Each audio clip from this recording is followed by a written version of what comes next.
My name is Marie, and I'm sitting in my kitchen. It's quiet and early in the morning. 3 a.m. I'm half awake, half in my dream with my ocean friends. Today is a special day, like the day before was too. In fact, all the days are special since I almost died in Egypt in August 2013.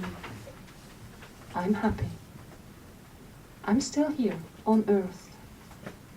Grateful to be alive after everything I went through. I feel blessed to tell you this story, which starts with fireworks and ends with a big reunion. Happy people with smiles full of wisdom and peace, building bridges to different cultures and countries. Come with me to the different dimensions of reality. The ocean dolphin dream time, the whale wisdom world, the Hawaiian wisdom, the world of the Egyptian pharaoh, and the dimensions of myth and legends. I was close to death, traveling through different stages of leaving my body, but I'm still here, with experiences that made my life worth living even more. I invite you to join my vision of conciliation and unity, because we are one race, the human race. We are all human beings, so let us be the Heart Hugs people, an ancient tribe full of love, peace, music, happiness, and support for each other. Let us live from our hearts, the paradise within us. Are you ready to listen to this tale? It might be an adventurous journey, and it might change your life or your thoughts about it. Fireworks. Do you like fireworks? I actually do like them. Not so much the noise, but the beautiful colors and all the glittering. It makes me feel like being in a fairy tale in which I can act like a princess, a magician, or a queen, and create all the glittering and the colors with my magic wand.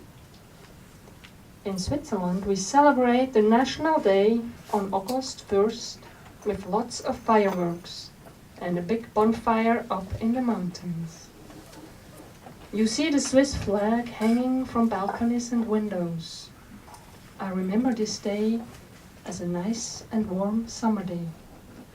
A special occasion that always happens during summer break. All the children loved that day. So did I as a kid. I was born and raised in Switzerland, a small country in the middle of Europe. I grew up in a privileged place, a beautiful small city, in an apartment that satisfied all my needs. A safe and solid country where I have never experienced war or violence, where I have never been far away from any medical help.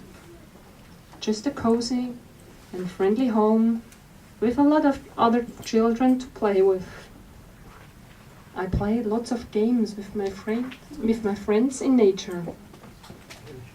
We climbed trees, built little houses in the forest, ran in the woods, played hide and seek, and flew kites in the wind.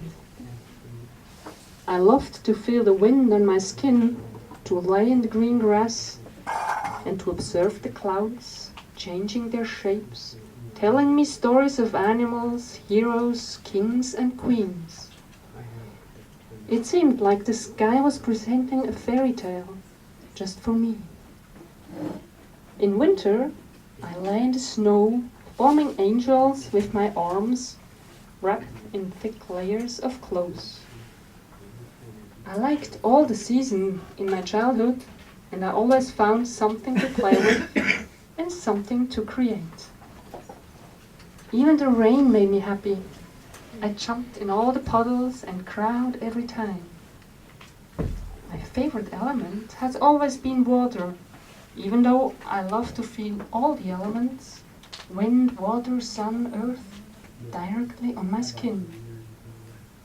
Walking barefoot made me feel so happy and free. Feeling the water on my feet or on my whole body has always been special for me. I'm magically attracted by the water. It is my best friend. I enjoy sitting by a lake, a river, a spring, up in the mountains, listening to the sound of the water, watching it move and flow beautifully. I could play in the water forever. Most of all, I'm attracted by the ocean and its waves. I don't really know why. Maybe because I couldn't experience it as a child. Switzerland has no access to the ocean. You can find beautiful clear lakes and rivers, but no sea or ocean. My continuous request to my parents to spend some time near the ocean was finally heard when I was about 15 years old.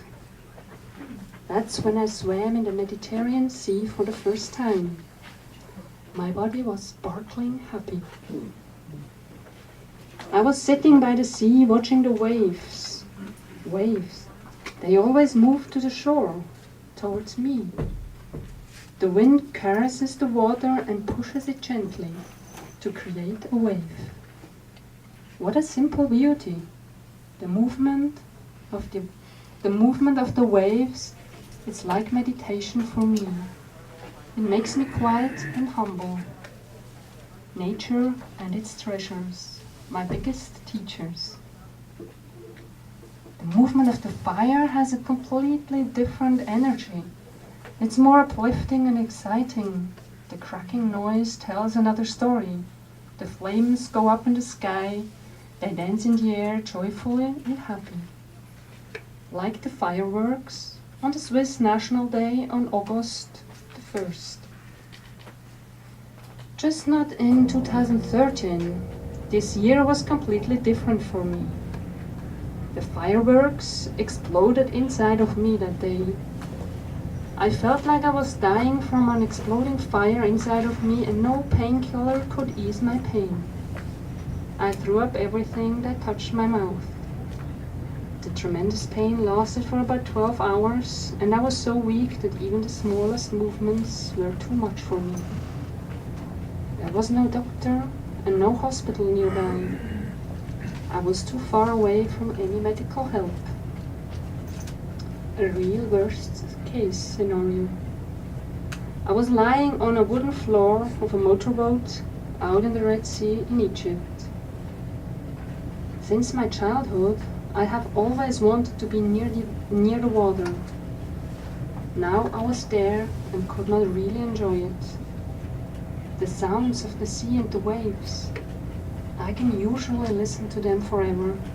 They make me feel very relaxed and comfy, but just not that day. The waves, which I loved so much, were moving in their gentle rhythm. I heard them, and I was longing to sink into the sea to be free from this major pain inside my body. I was ready to die and to be in the beloved ocean forever, like my favorite animals, the whales and the dolphins.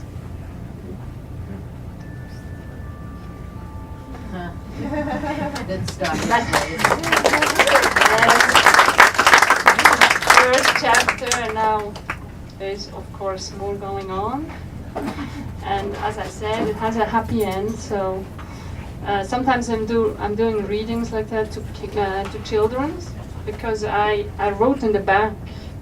It's a story for all, the small and the tall people, for children of all kinds.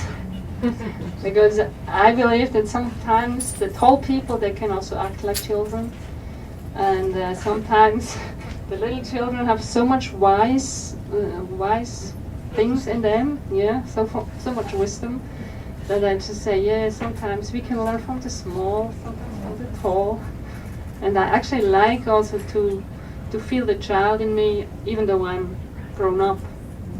And actually, the fantasy from children helped me a lot in the most challenging times. So, because I love the dolphins so much, I imagined that the dolphins jump into me and they help me clean up everything what's in my body, because I didn't know what was wrong because I was out on a boat.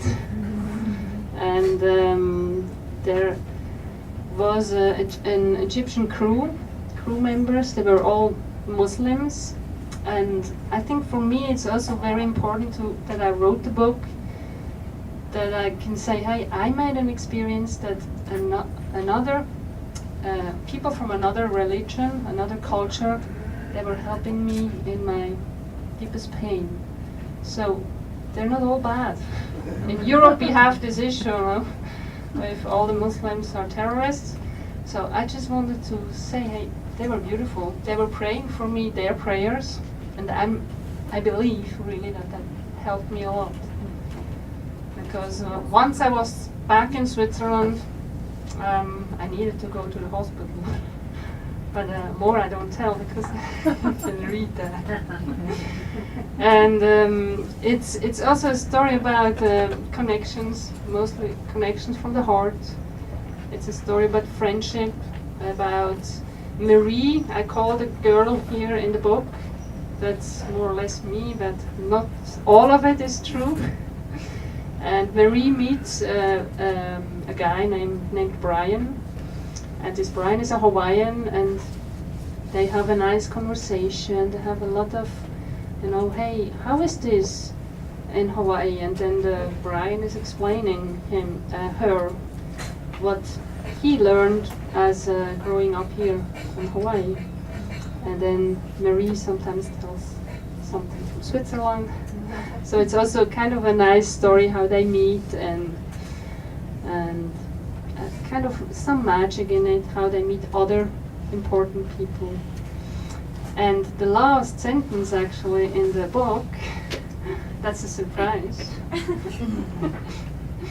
is and always remember, we are one in the ocean of love. Yes. And now the surprise should come.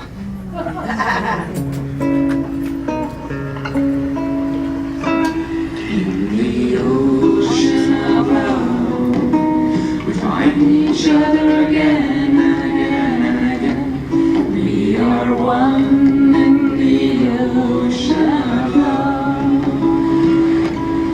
In the ocean above, we find each other again and again and again.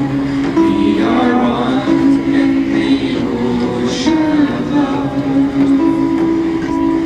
In the ocean above, we find each other again and again and again.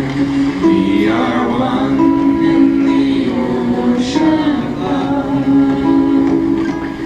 In the ocean above, we find each other again and again and again. We are one in the ocean above. The songs are, by the way, I forgot to say, an important part of the book, because I have actually two versions. This is the American version, this is the European version. I made it because the book in Europe costs more and has nice paintings in it. For instance, this year a friend of mine made it. Oops. Nice hearts. And the paintings, the printing is much more expensive with the paintings. So here's another one. That's my favorite whale. So I just decided, I have a European version which is more expensive, and I have an American version, no paintings, which is less expensive. It's like you can compare it with cars. This is a small car, this is a big car. But the story is the same. I just have here another title, Saved by Aloha. And the subtitle here is I almost died in Egypt when a Hawaiian song saved my life. And this is actually true because I was out on that boat. I organize trips to swim and snorkel, mostly to places where there are also dolphins. So in the Red Sea, they have the same dolphins like here in Hawaii, the spinner dolphins.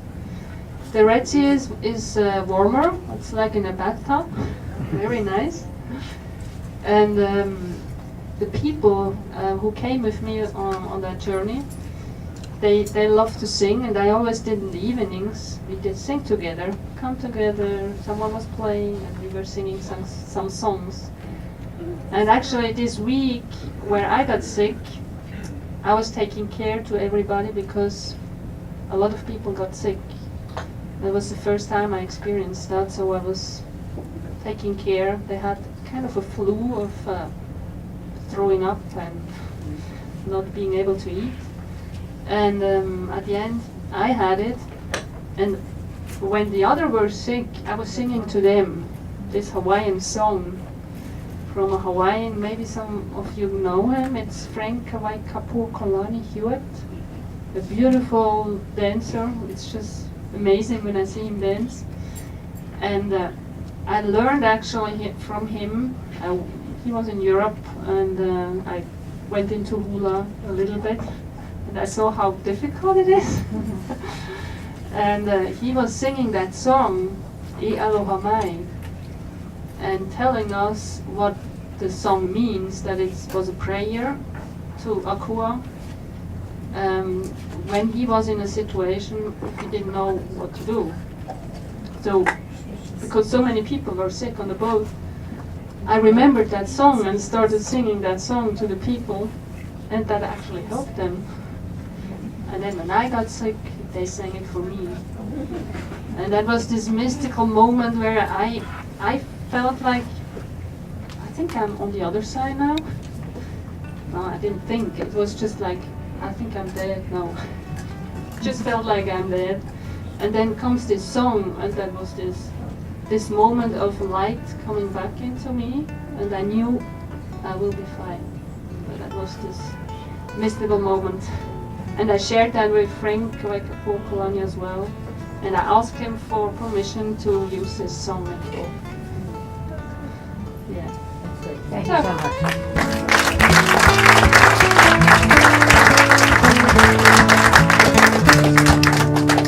Everywhere in the water, I feel the love. Everywhere in the water, I feel the love. Everywhere in the water, I feel the love. Everywhere in the water, I feel the love.